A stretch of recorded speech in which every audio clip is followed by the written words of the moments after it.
ممتاز شخصیت چودھری کامران منظور کے چچا زاد بھائی چودھری خرم سلطان کے ایصال ثواب کے لیے پنڈی سلطان پور میں ایک پروقار دعائیہ محفل کا انعقاد۔ اس دعائیہ محفل میں علاقہ بھر کی اہم سیاسی اور سماجی شخصیات سمیت سینکڑوں افراد نے شرکت کی۔ شرکا نے مرحوم کی مغفرت اور درجات کی بلندی کے لیے خصوصی فاتحہ خوانی کی اور سوگوار خاندان سے تعزیت کا اظہار کیا۔ محفل سے خطاب کرتے ہوئے امیر جماعت اسلامی پنجاب ڈاکٹر طارق سلیم نے موت و حیات کے فلسفے پر روشنی ڈالی۔ انہوں نے دنیاوی زندگی کی حقیقت اور آخرت کی تیاری پر زور دیتے ہوئے کہا کہ زندگی ایک امتحان ہے جس میں اصل کامیابی انسان کے اعمال میں پوشیدہ ہے۔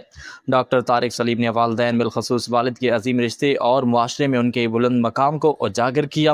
محفل کے اختتام پر مرحوم کی درجات کی بلندی، مغفرت اور پسماندگان کے لیے صبر جمیل کی دعا کی گئی۔